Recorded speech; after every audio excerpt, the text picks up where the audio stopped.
28 अगस्त को शिक्षा मंत्री और पारा शिक्षकों के साथ हुए वार्ता में ईपीएफ पर सहमति बनी। आज इस वीडियो में हम जानेंगे कि ईपीएफ और जीपीएफ में क्या अंतर है। पारा शिक्षकों को ईपीएफ मिला तो उसका क्या लाभ मिलेगा और अगर जीपीएफ मिलता तो उसका क्या लाभ मिल जाता। बहुत सारे शिक्षक अभी भी दिग्भ्रमित हैं। बहुत सारे कमेंट करके उन्होंने पूछा कि ईपीएफ के बेनिफिट क्या हैं और किन्हें ईपीएफ का लाभ दिया जाता है। तो आज का हमारा ये वीडियो इसी बात पर आधारित होगा कि ईपीएफ और जीपीएफ में अंतर को बताएंगे। चलिए सबसे पहले स्क्रीन पर आप देख सकते हैं कि 3 प्रकार के भविष्य निधियों का यहाँ पर चर्चा की गई है, जिसमें पहला है जीपीएफ, दूसरा ईपीएफ और तीसरा पीपीएफ। ये तीनों को हम लोग समझते हैं और उसके बाद आप खुद निष्कर्ष पर पहुंचेंगे कि आपको क्या लाभ मिला और क्या मिलना चाहिए था। पारा शिक्षकों को जीपीएफ का लाभ, ईपीएफ का लाभ मिला है।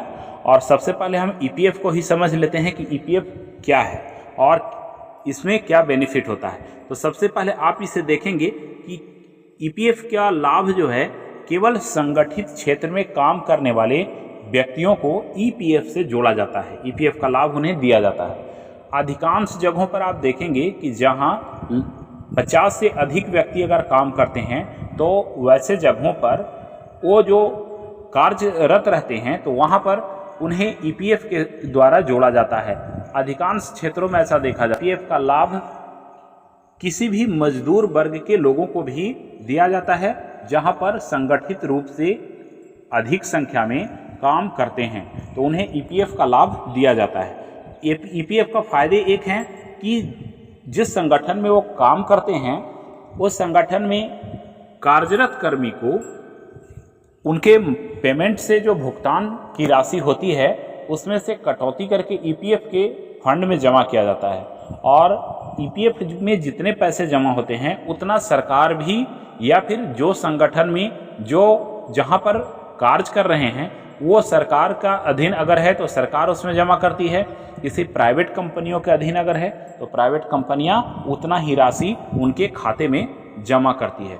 तो आधे हिस्से जिस कंपनी में काम करते हैं संगठित होकर के लोग उनका, और जिस कंपनी में कार्यरत जो हैं उनका, अर्थात नियोक्ता का और इनका जो कार्य कर रहे हैं ये दोनों का अंश उसमें जमा होता है। तो इस प्रकार से दोनों का अंश एक होकर के जब वो कर्मचारी काम छोड़ते हैं तो वो कभी भी 3 साल के बाद अपना ईपीएफ के पैसे को निकलवा सकते हैं।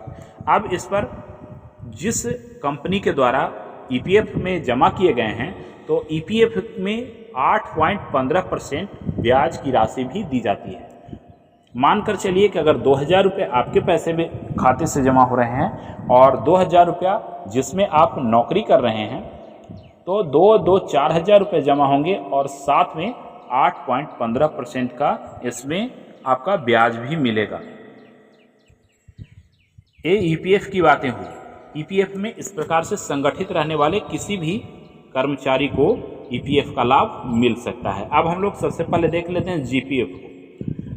अगर हम जीपीएफ की बात करें तो यहाँ पर ये जीपीएफ में केवल सरकारी कर्मचारी ही जुड़ सकते हैं। सरकार के अधीन जो कार्यरत हैं, जो केवल सरकारी कर्मचारी हैं, अनुबंध कर्मी भी नहीं हैं, जीपीएफ का लाभ उन्हें मिलता है। अर्थात जीपीएफ मतलब आप सरकारी कर्मचारी हैं। इसमें 7.1% का ब्याज मिलता है। इसमें सरकार पैसा नहीं देती है। जो कर्मी कार्यरत हैं, जो सरकारी कर्मचारी हैं, उनके फंड से ही पैसे काटे जाते हैं और उसमें सरकार नहीं देती है। तो ऐसी स्थिति में सिर्फ ब्याज मिलता है। जितने पैसे स्वैच्छिक होता है कटवाना वो कटवाते हैं और उसी पैसे में फिर उन्हें ब्याज 7.1% मिलता है। तो यहाँ जीपीएफ में कर्मचारियों के पैसे काटे जाते हैं लेकिन वहीं ईपीएफ में दोनों पक्ष के पैसे जमा होते हैं और ब्याज की दर अधिक होती है। तो इस प्रकार से आप जीपीएफ और ईपीएफ में फर्क समझ गए होंगे। यहाँ पर एक और होता है पीपीएफ, उसे थोड़ा सा हम लोग देख लेते हैं। अगर पीपीएफ की बात की जाए तो पीपीएफ में सभी भारतीय नागरिकों के लिए ये सुविधा उपलब्ध कराई जाती है। वे अपने पैसे जमा करेंगे और उस पैसे पर 7.1% का ब्याज मिलेगा और इस तरीके से पीपीएफ के फंड में पैसे जमा हो सकते हैं। तो जीपीएफ में सरकार पैसे नहीं देती, लेकिन ईपीएफ में पैसे सरकार देती है। इस प्रकार से ये कुछ हद तक संगठित कर्मचारियों के लिए लाभ का विषय है, क्योंकि जितने पैसे इनके कटौती किए जाएंगे उतने पैसे सरकार या जो भी प्राइवेट कंपनियां में काम जो कर रहे हैं, जो रजिस्टर्ड कंपनियां होगी सरकार के द्वारा, वो उसमें जमा कराएंगे। तो कुछ हद तक ये ठीक है और 8.15% का ब्याज की राशि भी इसमें दिया जाता है। तो अब आप खुद समझ सकते हैं कि जीपीएफ का लाभ आपको न मिल करके आपको ईपीएफ का लाभ दिया गया है, तो आप इस वाले श्रेणी में आते हैं और आप अभी सरकारी कर्मचारी में नहीं आ पाते हैं। इसके लिए आपको आगे क्या संघर्ष करना है, सरकार कब आपकी बातों को मानेगी, ये कुछ कह पाना मुश्किल है।